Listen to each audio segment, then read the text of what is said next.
I know that someday you'll want me to want you.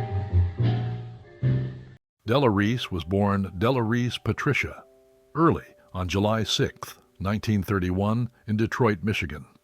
Her father, Richard, worked in the steel mills, while her mother, Nellie, was a cook and homemaker. Life in the early household wasn't glamorous, but it was full of love and music. Gospel radio filled the home, and Sundays were always spent in church. From the very beginning, young Della Reese stood out. She sang in church at just 6 years old, stunning the congregation with a voice far too powerful for a little girl. By the time she was 13, her talent had reached the ears of none other than Mahalia Jackson, the queen of gospel herself. Jackson invited Della to join her on tour, and the teenager suddenly found herself on the road, learning what it meant to live as a professional performer. Reese later said, "Mahalia was more than a mentor. She was a second mother. She showed me how to take my gift seriously and how to carry myself with grace, no matter where I went." Her time with Jackson wasn't just about music. Traveling across the country exposed Della to the realities of segregation and racism in mid-20th century America. Those experiences planted the seeds of resilience and faith that would carry her through personal trials later in life. But even as gospel was at the heart of her upbringing, Della had broader ambitions.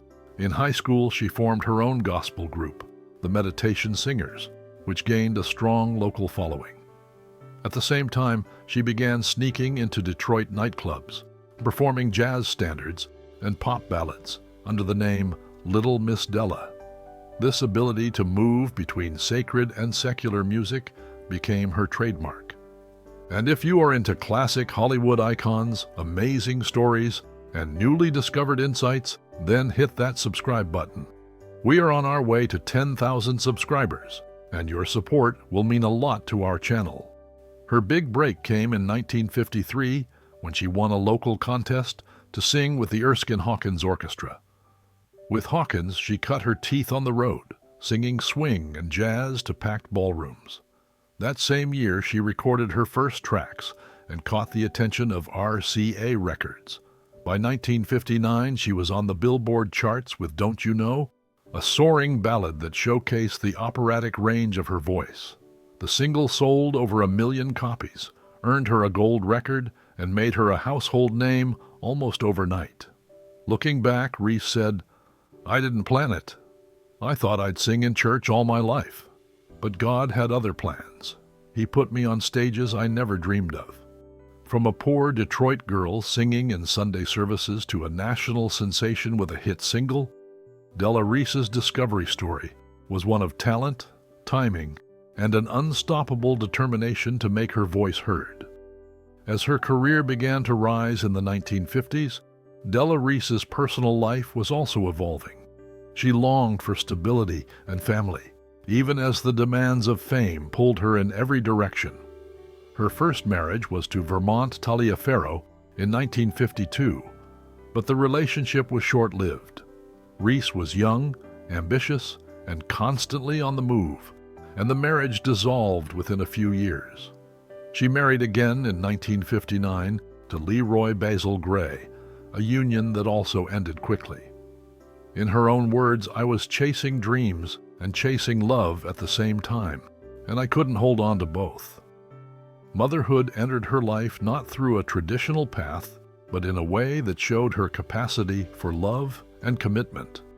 In the early 1960s, she adopted a daughter, Della Reese Daniels Owens, naming her after herself. Reese often said this decision was one of the most meaningful in her life. "I didn't give her life, but God gave me the privilege to love her as my own."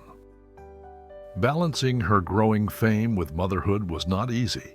Reese was performing in nightclubs, recording albums, and appearing on television shows, while also raising a young daughter. She often brought Della Reese with her to rehearsals, or leaned on her close-knit family in Detroit for support. By the mid-1960s, Reese had married for a third time, this time to concert producer Mercer Ellington, son of jazz legend Duke Ellington.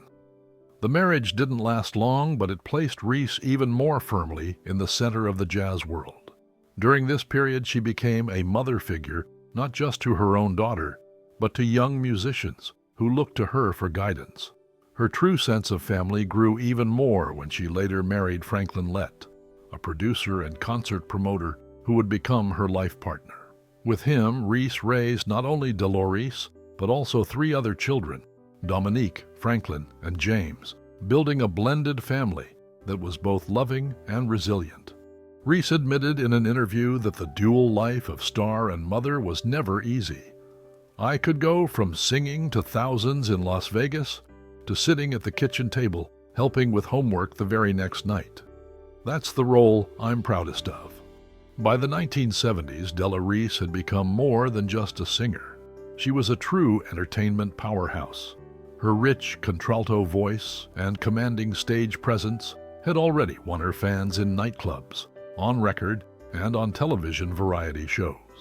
But now she was branching out further, proving she could do it all. In 1969, she became the first black woman to host her own talk show, Della, which aired nationally for 197 episodes. While short-lived, it broke barriers and made her a household name beyond the music world. Reese later reflected, "I didn't see it as being groundbreaking. I just knew there were stories that needed telling and people who deserved to be heard." Her acting career soon began to flourish. She appeared in hit TV shows like Chico and the Man, The Mod Squad, and Sanford and Son. On the big screen, she starred in Harlem Nights, 1989, alongside Eddie Murphy and Richard Pryor, where her razor-sharp comedic timing won her praise. But it was in the 1990s that Della Reese would secure her most iconic role. In 1994, she was cast as Tess, the wise, no-nonsense angel on CBS's Touched by an Angel.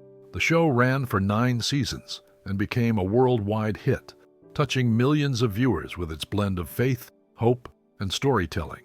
Reese's Tess wasn't just a character, she was a mentor figure both on and off screen. Roma Downey, who played her co-star Monica, once said, "Della wasn't just my TV mentor, she was my real-life angel, teaching me about grace, resilience, and love." The role earned Reese multiple NAACP Image Award nominations and solidified her as one of the most beloved television personalities of the 1990s. During this era, she also received a Grammy nomination for her gospel recordings and was honored with a star on the Hollywood Walk of Fame. Even as her career soared, Reese never abandoned her music. She continued recording gospel albums, touring, and using her voice to inspire. She often said, "Singing is my prayer. Acting is my testimony. Both come from the same place." By the late 1990s, she was no longer just Della Reese the singer or Della Reese the actress. She was Della Reese the icon. By the 2000s, Della Reese was not only a star of stage and screen, she was also a minister. In 1983, she founded her own church in Los Angeles, the Understanding Principles for Better Living Church, often called the Up Church. As an ordained minister, she preached messages of hope, unity, and empowerment. Reese would often say, "Faith isn't just about words on Sunday. It's about how you live on Monday." Her role as Tess on Touched by an Angel felt like an extension of her ministry. Many fans would write to her, saying her words on the show had helped them through grief, illness, or loss. Reese took that responsibility seriously. Roma Downey remembered, "When people stopped us on the street, Della would pray with them right there. No cameras, no scripts, just her heart." But while her spiritual life flourished, her health began to decline. In 1979, she had already survived a near-fatal brain aneurysm, an event she said forever deepened her faith. In later years, she battled type 2 diabetes and other complications, which forced her to slow down. She left Touched by an Angel before the series ended, citing health reasons, but remained deeply connected to her castmates. On November 19, 2017, Della Reese passed away at the age of 86 at her home in California, surrounded by family. Her death was widely mourned. Tributes poured in from fans, colleagues, and faith leaders alike. Oprah Winfrey called her a trailblazer whose voice could shake the heavens and whose heart could soothe the earth. Her funeral was a celebration of life, filled with gospel music, heartfelt tributes, and stories of her generosity. She was laid to rest in Los Angeles, but her spirit continues to live through her ministry, her music, and her family.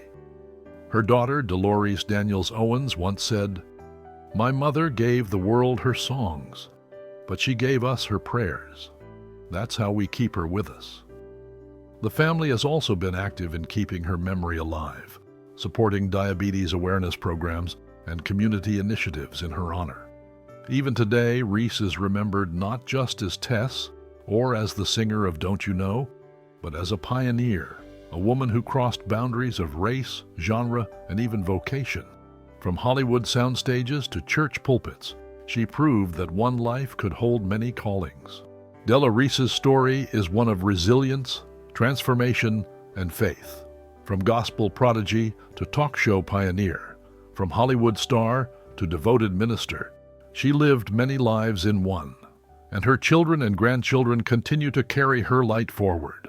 She once said, "We are all angels in training, learning to love better every day." And maybe that's the legacy she left, not just through her music and her roles, but through the family she raised and the millions she inspired. So what do you think? Is Della Reese's greatest legacy her timeless voice, her groundbreaking career, or the love she poured into her family and faith? Let us know your thoughts in the comments below. And if you enjoy discovering the real stories behind the legends, don't forget to like this video, subscribe to our channel, and hit the notification bell so you won't miss what's coming next.